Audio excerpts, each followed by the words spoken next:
সাইয়েদনা ওমর যখন বললেন, আবু বকর, আমার সারা জিন্দেগির আমল আপনাকে দিয়ে দিতে চাই। হযরত আবু বকর আস্তে করে জিজ্ঞেস করলেন, ভাই রে ওমর, বুঝলাম সব দিয়ে দিবেন, কিন্তু একটু ছোট্ট করে বলেন না আমার কি দেওয়া লাগবে। আবার আমার সারা জিন্দেগির চায়া বসলে কিন্তু দেবো না। ওমর বলেন, আবু বকর না, আপনার সারা জিন্দেগির আমল চাই না। আবু বকর ওই যে হিজরত করার সময় নবী আলাইহিস সালাম সহ 3 দিন যে সাউর গুহায় লুকায়া ছিলেন, আবু বকর ওই 3 দিন আমাকে দিয়ে দিবেন, আমি আমার সারা জিন্দেগির আমল আপনাকে দিয়ে দিব। কয়দিন বিনিময়ে? হিসাব মিলে তাইলে নিশ্চয়ই ওই 3 দিনে এমন কোন গোমর আছে যা জানতেন ওমর। আছে গোমর জানতেন। কি গোমর শুনবেন একটু? হ্যাঁ, মনোযোগ লাগবে। আল্লাহর হাবিব সাইয়েদনা আবু বকরের কোলে মাথা রেখে ঘুমাচ্ছিলেন। গুহার ভেতরে ঘুম থেকে উঠে দেখেন আবু বকরের চেহারার মধ্যে চিন্তার ছাপ। নবী জিজ্ঞেস করলেন, আবু বকর, আপনি এত চিন্তিত কেন, পেরেশান কেন? হযরত আবু বকর গুহার মুখের দিকে দেখাচ্ছেন, ইয়া রাসূলুল্লাহ, তাকায়া দেখেন, লাউ আন্না আহাদাহুম ইয়ানজুরু ইলা কদামাই, ওই যারা হাঁটাহাঁটি যে করতেছে পাও দেখা যায়, ওদের যে কেউ একজন গুহার মুখের দিকে তাকানোর দরকার নাই। যদি নিজেদের পায়ের দিকেও তাকায় তাও তো আমাদেরকে দেখে ফেলবি। সোজা নিচে তাকাইলে দেখবে। আল্লাহর হাবিব বলেন, আবু বকর, এই গুহার ভেতরে কেবল আমি আর আপনি না। আবু বকর, এই গুহার ভেতরে আমাদের সাথে আল্লাহ আছেন।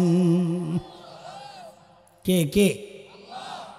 আল্লাহ তাআলার নবীর এই সান্ত্বনার বাণীটুকু এতটা পছন্দ হয়ে গেছে, আল্লাহ তাআলা কোরআন আল কারীমের সূরা তাওবার একটা আয়াতের টুকরা বানায়া নাজিল করে দিয়েছেন। হযরত আবু বকর সিদ্দিক রাদিয়াল্লাহু আনহু যখন খলিফা, তো ওনার রাষ্ট্র পরিচালনার একটা সিস্টেম ছিল এমন, দরবারে বিধবা অসহায় নারীদের লিস্ট থাকত। স্বেচ্ছায় কেউ খেদমত করতে চাইলে ওই লিস্ট ধরে চলে যেত, কারণ এটা অনেক সওয়াবের কাজ। নবী আলাইহিস সালাম বলেছেন, যারা ইয়েতিম আর বিধবা অসহায় নারীদের দায়িত্ব নিবে, ওই ব্যক্তি আর আমি নবী জান্নাতে পাশাপাশি থাকব। এটা তো এই সমাজের একটা কুৎসিত চেহারা, যে এই সমাজের বহু পোড়া কপাল অন্য বিধবা নারীর দায়িত্ব নিবে থাক দূরের কথা, নিজের বিধবা মায়েরই খেদমত করে না। এমন পোড়া কপাল আছে না নাই? তো একদিন হযরত ওমর ফারুক রাদিয়াল্লাহু আনহু আসছেন। উদ্দেশ্য, কোনো এক বুড়ির নাম নিয়ে ঠিকানা নিয়ে কাজ করতে যাবে। দেখেন, আখিরাতের পেরেশানি, আখিরাতের জন্য কিছু পুঁজি সমৃদ্ধ করার পেরেশানিটা, এত বড় মানুষ ওমর আসছেন বুড়ির কাজ করবে। লিস্ট দেখে দেখেন যে সমস্ত লিস্ট পুরা বুকড হয়ে আছে, শুধু একটা নাম খালি, যেই নামের পেছনে কারো নাম লেখা নাই। সাইয়েদনা ওমর চিন্তা করলেন, তাইলে এই বুড়ির খিদমতটা আমিই করি। ঠিকানা নিয়ে চলে গেছেন পরদিন সকালে ফজরের পরপর বুড়ির বাড়িতে। কখন গেছেন বলেন একটু? ফজরের পর কেন? কারণ সাহাবায়ে কেরাম কাজ শুরু করতেন সকাল সকাল। কারণ হচ্ছে নবী আলাইহিস সালাম যারা সকালে কাজ করেন তাদের জন্য বরকতের দোয়া করছেন আল্লাহর কাছে। পরদিন সকাল সাইয়্যিদিনা উমর ইবনুল খাত্তাব বুড়ির দরজা নক করে বলে, মারি, আপনার ঘরের কাজগুলো করার জন্য আমি উমর ইবনুল খাত্তাব হাজির। বুড়ি ভেতর থেকে জবাব দেন, বাবারে, প্রতিদিন যেই আল্লাহর বান্দা আমার ঘরের কাজগুলো করেন তিনি ইতিমধ্যেই কাজ করে চলে গেছেন।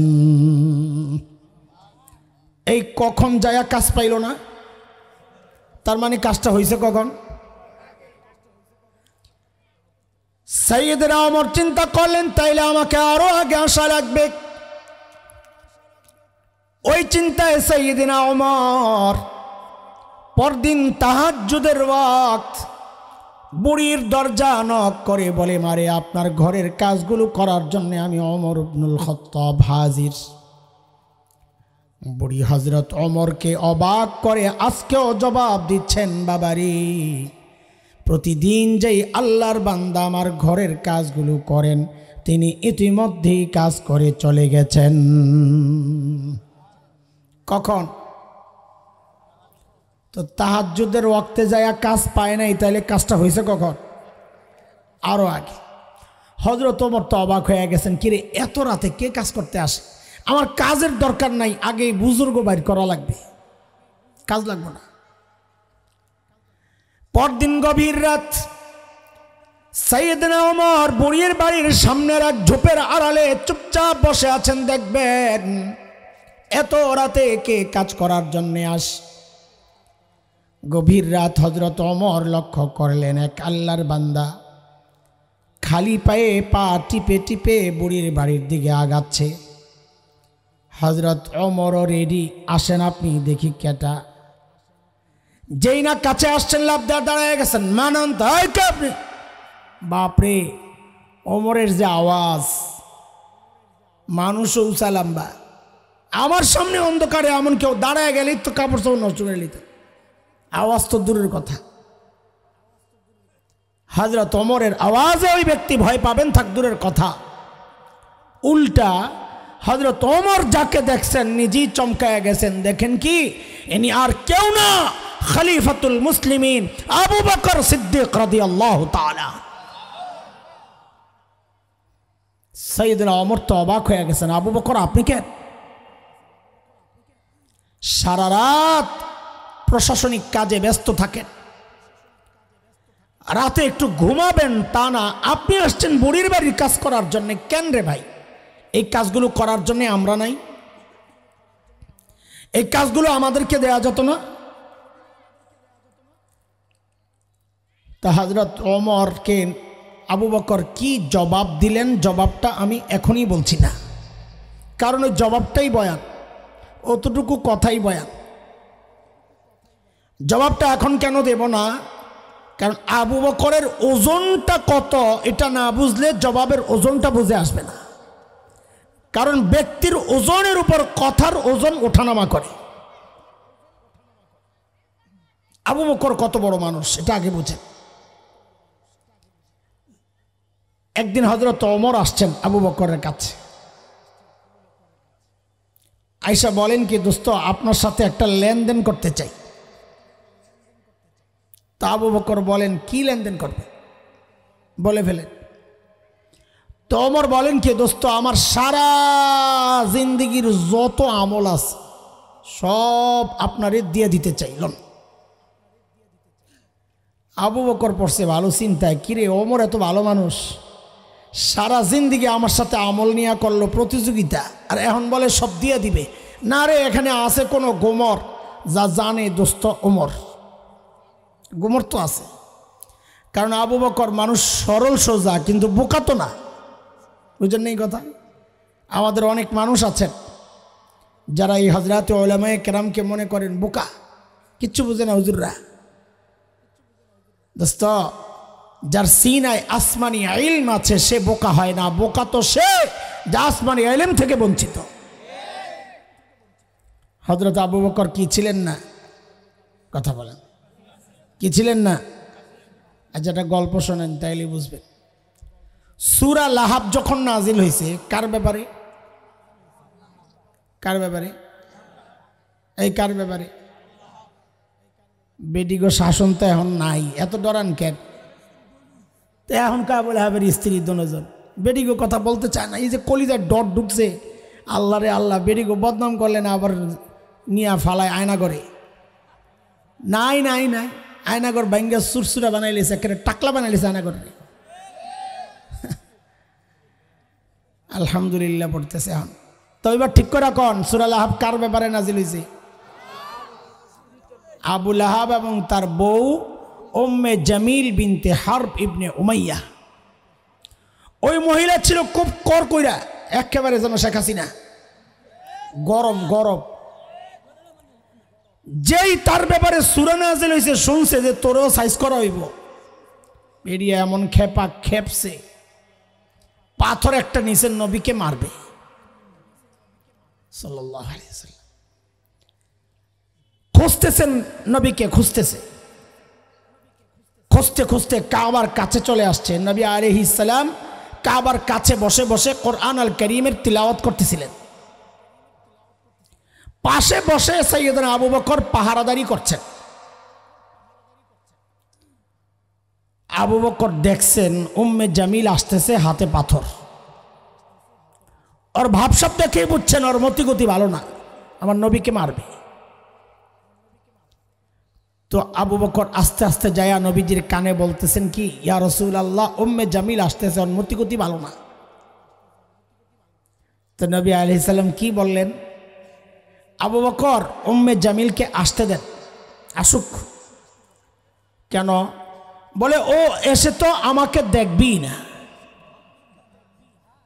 এই একজন মানুষের চোখ আছে ঠিকঠাক, মানুষটাও একজন বসা, এই ঠিকঠাক চোখ নিয়ে একজন জলজান্ত মানুষকে দেখবে না, এটা আপনাদের কাছে অবাক লাগে নাই?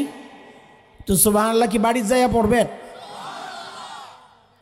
এটাও খোসাইয়া বাইর করতেই আমার জায়গা মতো সুবহানাল্লাহ না পড়লে তো আমি বুঝি যে আপনারা কথা বুঝেন নাই। হ্যাঁ, বিষয় হচ্ছে দেখবে না কেন? চোখ ঠিক আছে, মানুষও আছে, তো দেখবে না কেন? কারণ আমার নবীকে আল্লাহ আগেই জানায় রাখছেন। সূরা বনী ইসরাঈল ৪৫ নম্বর আয়াতে যেটা আসছে, আল্লাহ বলেন, وَإِذَا قَرَأْتَ الْقُرْآنَ جَعَلْنَا بَيْنَكَ وَبَيْنَ الَّذِينَ لَا يُؤْمِنُونَ بِالْآخِرَةِ حِجَابًا مَسْتُورًا। নবী আপনি যখন তিলাওয়াত করবেন, আপনার আর বেঈমানদের মাঝখানে আমি নিরাপত্তা পর্দা দিয়ে দিব, ওরা আপনাকে দেখবেই না। ঠিকই উম্মে জামিল আয়েশা খালি খোঁজে। আবু বকর তো বুঝছেন, চান্দু তুমি তো দেখো না, না পাইয়াই ধরছে আবু বকরকে। এই মোল্লা, তখন তার মোল্লা বলে নাই, যা বলছে আমি সময়ের শব্দ দিয়ে ব্যাখ্যা দিলাম আর কি। ওই মোল্লা, তোর বন্ধু কোথায়? এখন দেখেন আবু বকর পড়ছেন কি বিপদে। যদি বলেন লা আদরি, আমি জানি না, তো মিথ্যা কথা হয়, আবু বকরের সিদ্দিক উপাধি কাটা যায়। আর যদি বলেন এই যে নবী, এই যে দেখো না, এই যে, তো আবু বকর মাইর খায়। কেন? আবু বকর বলবেন এই যে, উম্মে জামিল কইব কই যে, এত দেখে না। আবু বকর কতটা বিচক্ষণ মানুষ দেখেন, এই যে বলছি বোকা না, দলিল দিতেছি। যেই জিজ্ঞেস করছে তোমার দোস্ত কোথায়, তা আবু বকর আস্তে করে জবাব দিয়া দিছেন, খুঁজে দেখো না। কি বলে? কি বলে? উম্মে জামিল মনে করছে আবু বকর জানে না আমারে খুঁজা দেখতে কইতাছে। তো যাওয়ার সময় আমাকে ঢাকায় পোলাপানের মতো সাফার জোরটা একটু বেশি করে, ঝাড়ি ঝুড়ি মাইরা তো দোস্তরে কয়া দিস, খালাম ছেলাম ফালাম ডাউন ঢাল। হিজরতের সময় নবী আর আবু বকর যখন মদিনার রাস্তায়, তো মক্কা থেকে তো ঘোষণা আসছে, ধৈরা দিলেই 100 ওট পুরস্কার। সবাই খুঁজে খুঁজে খুঁজে, 100 ওট তো কম কথা না। খবরটা ছড়াইতে ছড়াইতে ছড়াইতে ছড়াইতে এমন জায়গায়ও চলে গেছে যারা নবীও চেনে না, আবু বকরও চেনে না, কিন্তু তাও খুঁজে, যদি লাগিয়া যায়। খুঁজতে খুঁজতে একদল পায়ে গেছে যারা নবীও চেনে না, আবু বকরও চেনে না। আবু বকর সামনে ছিলেন, পায়ে আবু বকরকে ধইরা জিজ্ঞেস করতেছে, মাম্মা আখ, তোমার সাথের লোকটাকে। চিন্তা করেন কি বিপদ। আবু বকর যদি বলেন লা আরিফুহু, আমি এই লোককে চিনি না, তো আবু বকরের সিদ্দিক উপাধিটা কি হয়? কাটা যায়। আর যদি বলেন হাজা নবিয়ুনা, তিনি আমাদের নবী, তো নবীর কল্লা কাটা যায়, ঠিক কিনা? আবু বকর বিচক্ষণ মানুষ, যেই জিজ্ঞেস করছেন তোমার সাথের লোকটাকে, সাইয়েদনা আবু বকর একটু দেরি না কইরা সাথে সাথে জবাব দিয়ে দিছেন, হাদার রাজুল ইয়াহদিনি, এই লোকটা আমারে রাস্তা দেখায়।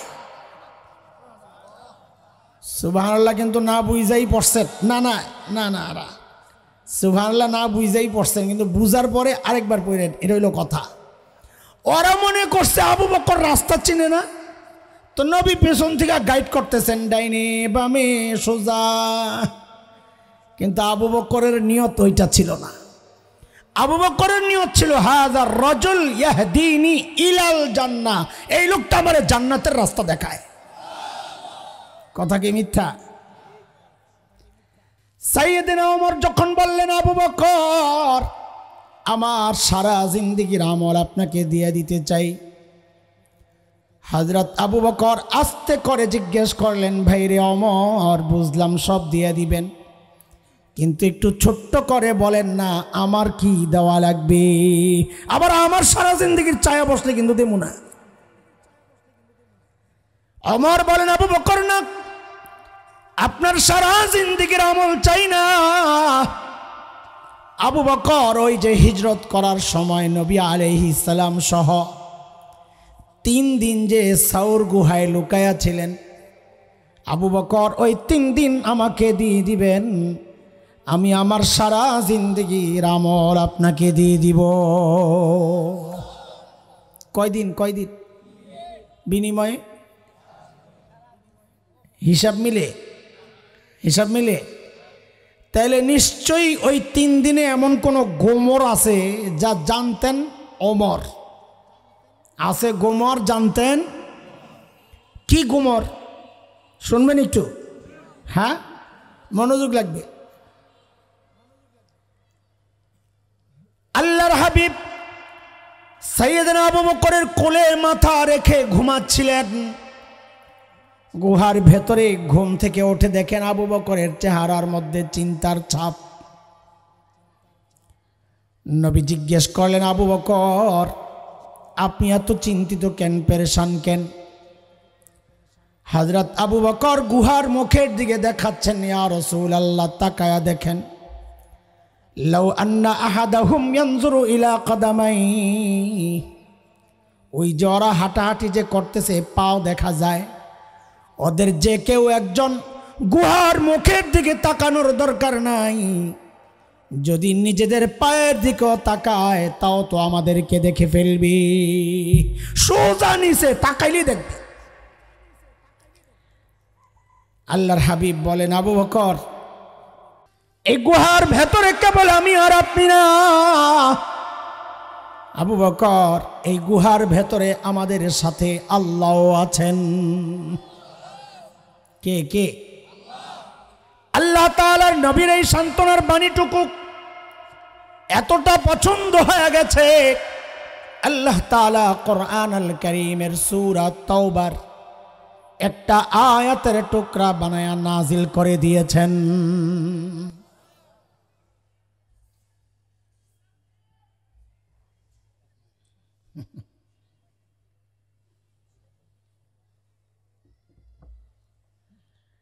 আল্লাহ বলেন, ইয হুমা ফিল গার ইয ইয়াকুলু লিসাহিবিহি লা তাহজান ইন্নাল্লাহা মা'ানা। আল্লাহু আকবার পড়ে। আল্লাহ তাআলা বলেন, দুইজন যখন গুহায়, একজন যখন তার সাহাবীকে বললেন, একটু মনোযোগ লাগবে, জবাব দেন আমারে, দুইজন মানি কে? নবী আর একজন যখন তার সাহাবীকে বললেন, এই সাহাবী মানে কে কে কে মুফাসসিরিনে কিরাম শব্দের গাঁথুনি দেখে পারে না, লাফায়া ওঠে, কারবার দেখছো? বলে কি সে খেয়াল করো নাই? আল্লাহ বলতেছেন ইয ইয়াকুলু লিসাহিবি, একজন যখন তার সাহাবীকে বললেন, মানে আবু বকর যে নবীর সাহাবী, এটা আল্লাহ কোরআন আল কারীমের মধ্যে স্বীকৃতি দিয়ে দিয়েছেন। ইয হুমা ফিল গার ইয ইয়াকুলু লিসাহিবি, কাজে আবু বকর সাহাবী, এটা কেউ অস্বীকার করলে সাথে সাথে তার ঈমান চলে যাবে। কেন? এটা কোরআন দ্বারা স্বীকৃত। কিন্তু ওমরের গোমর এই জায়গায় না, সামনে। নবী বলেন আবু বকরকে, লা তাহজান ইন্নাল্লাহা মা'ানা, আবু বকর আপনি ঘাবড়ায়েন না, পেরেশান হয়েন না, গুহার ভেতরে আমি আর আপনি একা না, আমাদের সাথে আল্লাহ আছেন। কোথায় কোথায় কোথায় আছেন? সাথে সাথে। বলেন কোথায় কোথায়? ওমর কয় কাম সারছে, আবু বকর চলে গেছে ধরা চড়বে। এই লোকরে ধরার আর কোনো রাস্তা নাই, রাস্তা একটাই, 3 দিন যদি লইতারি, 3 দিন নিতে পারলেই আবু বকররে হারানো যাবে, না হয় হারানোর আর কোনো রাস্তা নাই। বলে কেন? বলে আবু বকর এমন এক স্বীকৃতি পাওয়া গেছে, ওইটা নাই কারো ভাগে। কি সেটা? ওমর সম্পর্কে নবী কি বলেছেন সাল্লাল্লাহু আলাইহি সাল্লাম? নবী ওমর সম্পর্কে বলেছেন, লাউ কানা বাদি, খুব সূক্ষ্ম কথা, বোঝা লাগবে। লাউ কানা বাদি নবিয়্যুন লাকানা ওমর, আমার পরে যদি কেউ নবী হতো তো ওমর হতো। হাদিসটা বুঝছেন নি আপনারা? নবী কি বলেন? আমার কবে কবে কবে কবে বলেন, কবে? পরে না? কোথায়? ওমর বুঝে গেছেন নবীর সাথে আমার সম্পর্কের লেভেল হচ্ছে আগে আর পরে। নবী কয়, ওমর আমি আগে, আপনি কোথায়, জায়গা কই? ওমর কয়, সারা জিন্দেগি আমল কইরা লেভেল পাইলাম। নবী কয়, ওমর আপনার সাথে আমার সম্পর্কের লেভেল হচ্ছে বাদিয়তের আগে আর পরে। আর আবু বকর গুহায় মাত্র 3 দিন। আল্লাহ কয়, নবীও কয়, আবু বকর ঘাবড়ায়েন না, আল্লাহ আপনার সাথে, আমিও আপনার সাথে। আমার পরে আর আগে লাগবো না, মাইয়ত লাগবো, সাথে সাথে 3 দিন দিয়ে দেন। গুমর বুঝছেন ওমর, আবু বকর বুঝেন নাই? হ্যাঁ, আবু বকর কি বোকা? এতক্ষণ বুঝাইছি না? আহারে আবু বকর কি জবাবটা দিলেন! সুবহানাল্লাহ। আল্লাহকে সাক্ষী রেখে বলছি, সর্বপ্রথম যেদিন আবু বকরের এই জবাবটা পড়ি আমি, অনেক দিন আগের কথা, সাথে সাথে আমি কান্না করে দিছি। আরে কি মানুষ এটা! আমরা তো কিছু কাজ করলে মনে করি কত কিছু করছি, জান্নাত মনে হয় আল্লাহ কয়েকটা রেডি রাখছে, না জানি আল্লাহর জান্নাত টান পড়েনি, এমনটা ভাব আমাদের। আর আবু বকর কি বলতেছেন দেখেন, বলে ওমর বলেন কি আপনি ভাই? আরে বললেন কি এটা? এই 3 দিন যদি আপনারে দিয়ে দেই তো ভাইরে আমার জীবনে আর থাকে কি? আমার পুঁজি তো 3 দিন, জীবনে আমি তো কিছু করতে পারি নাই রে ভাই। বলেন, আবু বকর যদি জীবনে কিছু করতে না পারেন তো করছেন নাকি? কে করছেন? কি করেন নাই আবু বকর? আরে এত কিছু করার কারণেই তো নবীর কাছ থেকে আবু বকর যে স্বীকৃতিটা পাইছেন, এটার কেউ পান নাই। নবী কি বলেছেন? ইন্না আমান্নান নাস আলাইয়া বিসুহবাতিহি ওয়া মালিহি আবু বকর, আমার উপর মাল দিয়া, সঙ্গ দিয়া সবচেয়ে বেশি দয়া যে করছে তার নাম আবু বকর। নবী ইজ্জত দিয়েছেন আবু বকরকে, কতটা জানেন? ইন্তেকালের ঠিক আগের যে বুধবার, সোমবার, রবি, শনি, শুক্র, বৃহস্পতি, বুধ, শেষ বক্তব্য দিয়েছেন সাহাবীদের উদ্দেশ্যে। অনেক গুরুত্বপূর্ণ কথা বলেছেন। এর মধ্যে একটা এটাও ছিল যে মসজিদে নববীর কিছু পকেট গেট ছিল, পকেট গেট। এক একজনের আলাদা আলাদা গেট। নবী জানায় দিলেন, এই আজকের পর এই সমস্ত পকেট গেট ক্লোজ, বন্ধ, শুধু এই সদর গেট থাকবে। তবে নবী বলেন, তবে ওই আবু বকর যেটা দিয়ে ঢুকে ওইটা বন্ধ করো না। আল্লাহ, আবু বকরের মর্যাদা।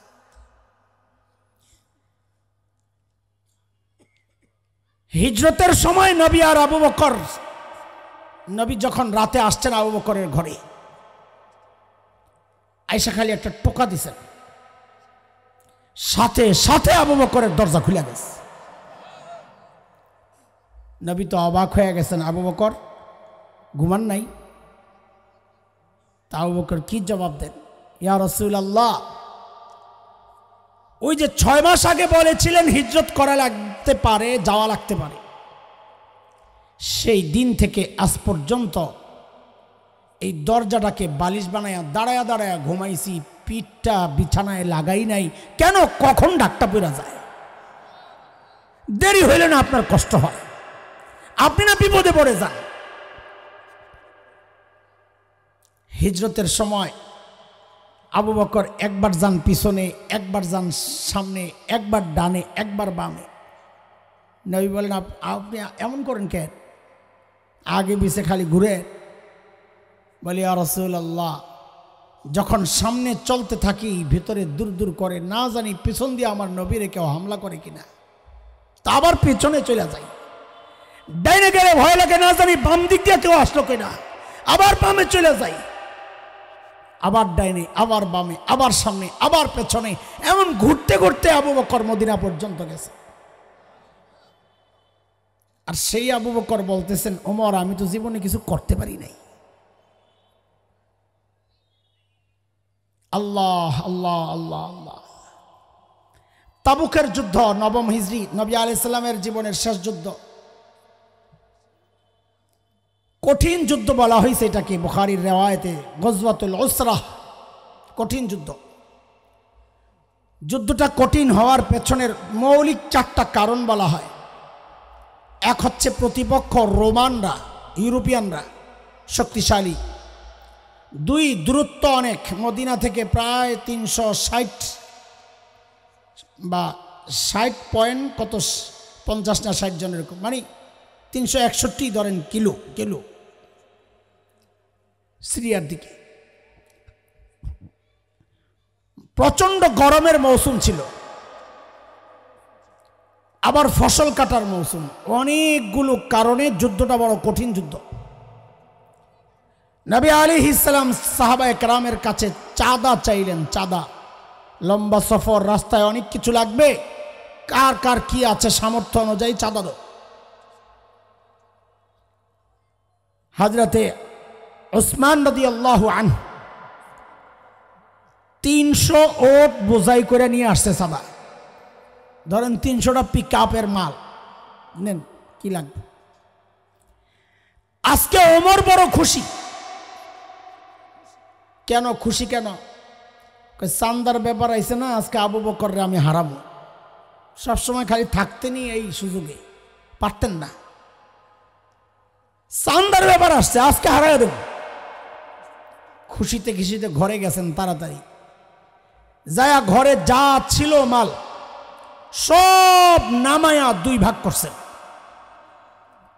অর্ধেক ঘরে রেখে আসছেন, অর্ধেক গাঠি করে নবী আলাইহিস সালামের দরবারে নিয়ে আসছেন। ইয়া রাসূলুল্লাহ, আমার চাঁদা। তো আল্লাহর হাবিব জিজ্ঞেস করতেছেন, ওমর কি নিয়ে আসছেন? বলেন আমার সাথে, কি জিজ্ঞেস করছেন ওমর? সবাই বলেন, কি নিয়ে আসছেন বলেন আবার। তো ওমর বলেন, ইয়া রাসূলুল্লাহ, ঘরে যা ছিল অর্ধেক নিয়ে আসছি, অর্ধেক রেখে আসছি। ঠিক আছে, এখন আবু বকরের পালা। আবু বকর কি নিয়ে আসে? নবীও অপেক্ষা করতেছেন, ওমরও অপেক্ষা করতেছেন। বাকি 2 জনের অপেক্ষার ধরন ভিন্ন। নবীর অপেক্ষা হইল, আরে আমার আবু বকর না জানি কি আনে, নাই তো কিছু। আর ওমরের অপেক্ষার ভাবটা এমন, আজকে আসেন একটা স্লোগান লাগামু, জিতিল রে জিতিল, ওমর জিতিল, এমন একটা ভাব লয়ে বয়ে রয়েছে ওমর। আহা, সাইয়েদনা আবু বকর আসতেছেন, হাতে ছোট্ট একটা পোটলা, 400 দিরহাম ছিল ওই পোটলায়, শেষ পুঁজি। নবী আলাইহিস সালামের কাছে পেশ করছেন, ইয়া রাসূলুল্লাহ, আমার চাঁদা। এবার বলেন তো আমাকে, ওমরকে নবী কি জিজ্ঞেস করছিলেন? আবু বকরের বেলায় নবী প্রশ্নটা একটু ঘুরাইয়া দিছেন। কি জিজ্ঞেস করলেন? আবু বকর, মা আবকাইতা, ঘরে কি রেখে আসছেন? বলেন কি জিজ্ঞেস করছেন? প্রশ্ন শুই নাই তো ওমর কয় কাম সারছে, আজকেও জিতার কোনো সম্ভাবনা নাই, কারণ আমি তো ঘরে অর্ধেক রাইখে আসছি, এই লোক কিছু রাইখে আসছে বলে মনে হয় না। হযরতে আবু বকর কি জবাব দিলেন? আবু বকরের জবাবটা একটু পরে শুনেন। আগে আবু বকরের মেয়ের জবাবটা শুনেন। আরে পুরো পরিবারে আল্লাহ যেন আলাদাভাবে বানাইছে। আবু বকর আর নবী যখন হিজরত করে মদিনার পথে, আবু বকরের বাবা মা শুরুতে মুসলমান হন নাই। মা উম্মে খায়ের, বাবা আবু কুহাফা শুরুতে মুসলমান হন নাই। বাকি মা সম্পর্ক ছিন্ন করেন নাই, বাবা সম্পর্কটাও ছিন্ন করছেন। আবু কুহাফা আবু বকরের ঘরে যায় না, বয়কট। কিন্তু যখন আবু বকর চলে গেছেন, এখন ভিতরে জ্বলে। কেন জ্বলা? কোন কারণে? ওই যে আমার মা বলতেন একটা কথা, আসলের চেয়ে নাকি লাভের মায়া বেশি, ছেলে মেয়ের চেয়ে নাকি নাতিপুতির মায়া বেশি। দাদা নানারা বলতে পারবে। আবু কুহাফার চিন্তা হইলো, আরে আবু বকর পাগলায় তো গেছে গা, পোলাপানগুলা না জানি না খায় মরতাছে, নাতিপুতিগুলা ভিতরে জ্বলে। তো অভিমান শেষ করে আবু কুহাফা আসছেন আবু বকরের ঘরে। আবু বকর তো নাই। আয়েশা হযরত আসমাকে ডেকে জিজ্ঞেস করতেছেন, দাদু ভাই, বাবা তো চলে গেছে, ঘরে তো মনে হয় কিছু রেখে যায় নাই, মাকে জিজ্ঞেস করো কি লাগবে। দাদা আইছে এতদিন পরে। হযরত আসমার জবাব, দাদু ভাই আপনি টেনশন করেন না, আব্বা যাওয়ার সময় ঘরে যথেষ্ট পরিমাণ রেখে গেছেন। আবু কুহাফা চলে গেছে। দেখেন, সন্তানের স্বভাব সম্পর্কে সবচাইতে ভালো জানেন বাবা মা, ঠিক কিনা? আবু কুহাফা কিছু দূর যায়ও মাথা বাড়ি খেয়েছে, হেরে আমার ছেলে আবু বকর বন্ধুর জন্য যেই লেভেলের পাগল, এই পাগল আবার ঘরে যথেষ্ট পরিমাণ রেখে গেছে, কথাটা কেমন কেমন জানি লাগতাছে। আবার আসছে ক্লিয়ার হওয়ার জন্য, কি রেখে গেছে। এসে ডেকে জিজ্ঞেস করতেছে, আসমা, বুঝলাম বাবা যথেষ্ট পরিমাণ রেখে গেছেন, বুঝলাম, কিন্তু একটু বলো না কি রেখে গেছেন। ওই ছোট্ট আসমা জবাব দেন, দাদু ভাই আপনি টেনশন করেন না, আব্বা যাওয়ার সময় আল্লাহ আর তার রসুলকে রেখে গেছেন, আমাদের জন্য ওইটাই যথেষ্ট, আপনি টেনশন করেন না। ছোট্ট বাচ্চার জবাব যদি এই হয়, তো বাবা আবু বকরের জবাব কি হইতে পারে? আল্লাহর হাবিব যখন জানতে চাইলেন আবু বকর ঘরে কি রেখে আসছেন, সাইয়্যিদনা আবু বকরের জবাব, ইয়া রাসূলুল্লাহ, আসার সময় ওই যে ঘরের বেড়াগুলো খেজুর পাতার বেড়া, মাঝে মধ্যে সুই গেঁথে রাখতাম, সুই, আসার সময় ওই বেড়াগুলোরে থাপড়ায়া থাপড়ায়া আসছি, যেন একটা সুই পর্যন্ত ঘরে থেকে না যায়, ওই সুইটা যেন আমার কোনো মুজাহিদ ভাইয়ের কাজে আসে। ওগো আল্লাহর হাবিব, আসার সময় ঘরে একটা সুই পর্যন্ত রাইখা আসি নাই, কেবল আল্লাহ আর তার রসুলকে রেখে আসছি। সেই আবু বকর, এত বড় মানুষ আবু বকর, এভাবে আবু বকরের সম্মান মরতে গেলে আমার তো রাত শেষ হবে না বলা। চলেন আমরা ওই যে বুড়ির বাড়ির সামনে থেকে আপনার ঘরে আনছিলাম, মনে আছে? গভীর রাতে ধরা পড়ছেন ওমরের হাতে, মনে আছে? বলেছিলাম আবু বকরের মর্যাদা না বুঝলে ওই জবাবটার ওজনটা বুঝবেন না। এইবার জবাবটা শোনেন।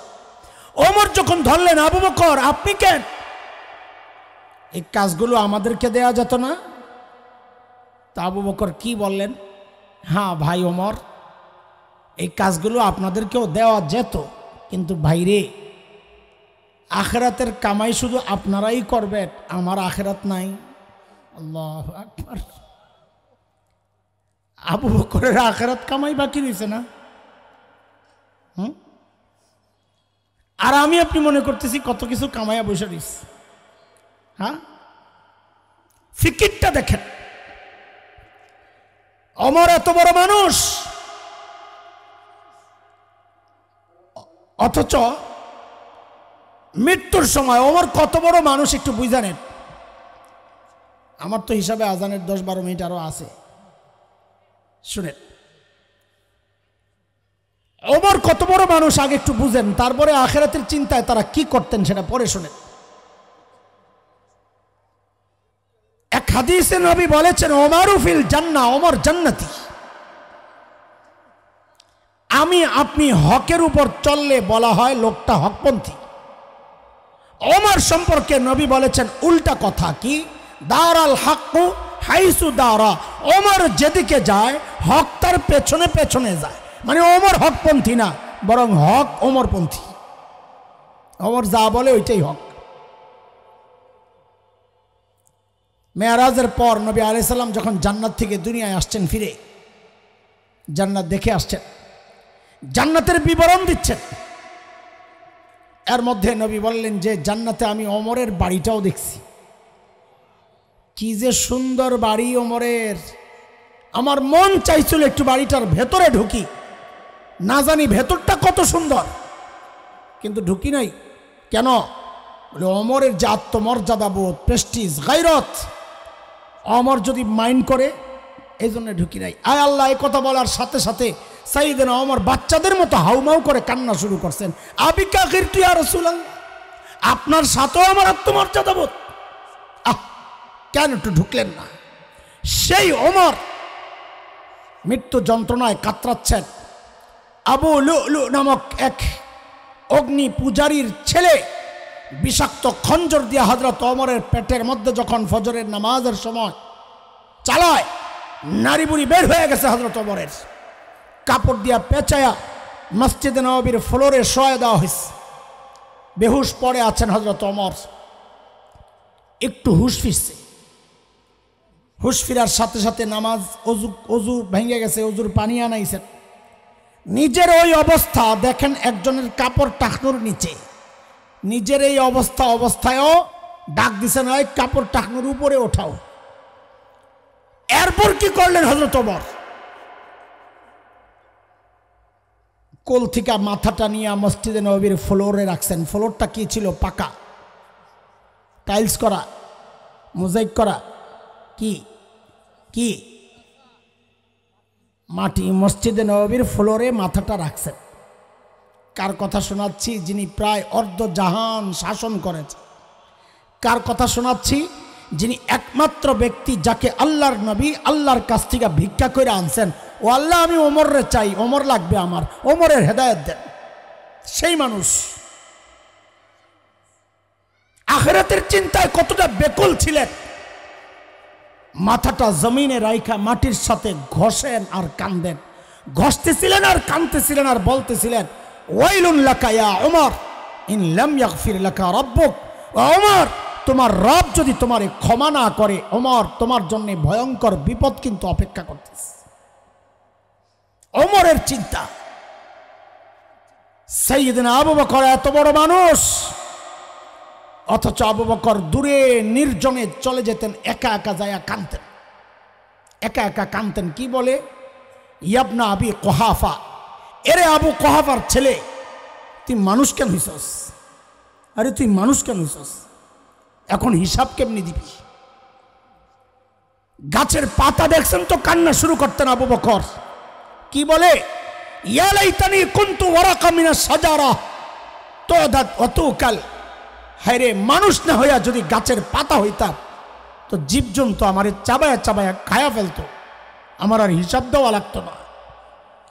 আবু বকর হিসাবের ডরে কান্দে। আরে আবু বকরের যদি হিসাব দেওয়া লাগে তো বিনা হিসাবে জান্নাতে যাবেনটা কি? হ্যাঁ, সেই আবু বকর কাঁদছেন আখিরাতের চিন্তায়, সেই ওমর কাঁদতেছেন আখিরাতের চিন্তায়। অথচ এমন কান্নাকাটি করা, এমন অস্থির বেকুল হওয়ার কথা ছিল আমার মতো জালিমের। অথচ আমি তো বটেই, অধিকাংশের চেহারার দিকে তাকাইলে মনে হয় না মানুষটার আখিরাতের কোনো চিন্তা আছে। কেন রে ভাই? কোন আমলের ভরসা এমন নিশ্চিন্ত জীবন যাপন করছি বলেন? আরে আবু বকর তো জান্নাতের গ্যারান্টি পাওয়া, ওমর তো জান্নাতের গ্যারান্টি পাওয়া। আমাকে আপনাকে কে গ্যারান্টি দিল যে আমাদের মৃত্যুর যন্ত্রণা হবে না? আমাকে আপনাকে কে গ্যারান্টি দিল যে আমাদের কবরের আযাব হবে না? বলেন। চুল পাইকা সাদা হয়ে গেছে, এখনো গুনাহ ছাড়তে পারি না। দাড়ি পাইকা সাদা, এখনো গুনাহ ছাড়তে পারি না। বাবা মা ছাড়বেন কবে? জিজ্ঞেস করি, কবে ছাড়বেন? যুবক, তোমার এমনটা ভাবার কোনো কারণ নাই আল্লাহ তোমাকেও দাড়ি চুল পাকা পর্যন্ত সময় দিবেন না রে বাপ, না। কার কখন মৃত্যু চলে আস কে জানে। আরে কত বাবাকে দেখছি সন্তানের লাশ কাঁদি নিয়ে যাইতেছে। কে জানে এই মজলিসেও এমন কেউ বসা আছে যার খবর নাই, সে বসে আছে এখানে, কিন্তু তার কাফনের কাপড়টা চলে আসছে দোকানে। কে জানে কালকে খবর পাইতে পারে বয়ান করে গেল হাসান জামিল তো দুনিয়ায় নাই, চলে গেছে। কে জানে? হে যুবক, আমার ভাই ও আমার সন্তানেরা, আমার কথাগুলো যদি তোদের হৃদয়ে টাচ না করে, নাও করতে পারে, আমি পাপী মানুষ, তা আমি বলি কি, তোরা আমার সামনে আয়, আমি শেষ চেষ্টাটা করে দিই। তোরা আমার সামনে আইসা তোদের পাওগুলা আমার সামনে মেলে দে, আমি ওই পাওগুলারে জড়াইয়া ধইরা বৈশা কিছুক্ষণ কান্না করি, তাও তোরা গুনাহ ছেড়ে দে বাবা, গুনাহ ছেড়ে দে। আরে কার নাফরমানি চলতেছে? হ্যাঁ, ওই মালিকের যিনি আমাকে আপনাকে এত ভালোবাসে। কত ভালোবাসেন বল দেখো না তুমি? আমি আর তুমি যখন দরজা বন্ধ করে ভেতরে গুনাহ করতে থাকি, আরে আমার মালিকের কত ভালোবাসা, ভেতরে গুনাহ চলছে, আর আমার মালিক ওই গুনাহ অবস্থায় দরজার নিচে দিয়া বাতাস আর অক্সিজেন পাঠাইয়া দিচ্ছেন যেন আমি মইরা না যাই। ওই মালিকের নাফরমানি চলছে প্রতিনিয়ত। আরে গুনাহওয়ালা চোখগুলো নিয়ে মালিকের সামনে দাঁড়াবো কেমনে বলেন তো? এই গুনাহওয়ালা কান নিয়ে মালিকের সামনে কেমনে দাঁড়াবো? এই গুনাহওয়ালা হাত পাও নিয়ে মালিকের সামনে কেমনে দাঁড়াবো বলেন? যখন আমার চোখ, আমার কান, আমার হাত পাও আমার বিরুদ্ধে মালিকের আদালতে সাক্ষী দিবে, জবান বন্ধ হয়ে যাবে। সাক্ষী দেওয়ার পর আমলনামাটা দিয়ে দিবে বাম হাতে। স্বাভাবিক দেওয়া না, বলে হাত সামনে দিয়া কলিজা ছিদ্র করে পেছনে নেও। যখন হাত পেছনে যাবে আমলনামা তার দেখা যায় না, তো ফেরেশতারা গাড্ডারে মটকা পেছন দিকে দিয়ে দিবেন, এ দেখ তোর আমলনামা। তখন চিৎকার করতে থাকবে, আরে আমলনামা যদি না দেওয়া হইতো, হ্যাঁ আমার এখন কি হবে, এখন কি হবে, এই চিৎকার করতে থাকবে। এর মধ্যে হুকুম চলে আসবে, এখন চিৎকার চেঁচামেচির সময় নাই। খুযুহু ফাগুল্লুহু সুম্মাল জাহিমা সাল্লু, এগুলারে ধর, বেরি পড়া, তাই না হেসে না জাহান্নামে ফালায়া। বলে কেমনে পেঁচাবে? পরে আয়াতে আল্লাহ বলতেছেন, সুম্মা ফি সিলসিলাতিন যারউহা ৭০ যিরাআন ফাসলুকু, ৭০ গজ লম্বা শেকল দিয়ে পেঁচায় নিয়ে ফালাবে যে।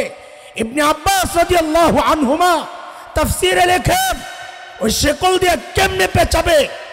বলে শেকলের মাথাটা নাকের ছিদ্র দিয়ে ঢুকাইয়া পায়খানার রাস্তা দিয়ে বের করে নেবে। নাকের ছিদ্র দিয়ে ঢুকাইয়া পায়খানার রাস্তা দিয়ে বের কইরা টাইনা পেঁচাইয়া নিয়ে সস্তায় নিয়ে ফালাই দেবো। যা হেরে যুবক, হেরে বাবা, এই ভয়ঙ্কর পরিবেশ পরিস্থিতির মুখোমুখি দাঁড়াতে না চাইলে গুনাহ ছাড়া না আখিরাতের জন্য প্রস্তুত হন। আমি আপনি যেন অলস সময় না কাটাই, গাফলতের ঘুম না ঘুমাই। আল্লাহ তাআলা আমাকে আপনাকে বড় মায়া করে ডেকে ডেকে বলছেন, ইয়া আইয়ুহাল্লাযীনা আমানুত্তাকুল্লাহ ওয়ালতানজুর নাফসুম মা কদ্দামাত লিগাদিন ওয়াত্তাকুল্লাহ। ও ঈমানদারেরা, আল্লাহকে ভয় করো, মানে আল্লাহর ভয়ে গুনাহ ছেড়ে দাও এবং প্রত্যেকে তার আখিরাত নিয়ে চিন্তা করো, আমরা আখিরাতের পুঁজি কি, কামাই কি, সম্বল কি।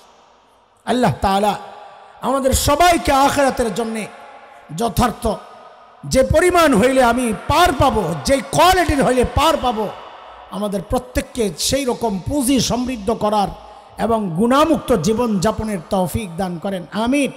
ওয়া আখিরু দাওয়ানা আলহামদুলিল্লাহি রাব্বিল আলামিন। ওয়াসসালামু আলাইকুম ওয়া রাহমাতুল্লাহি ওয়া বারাকাতুহু।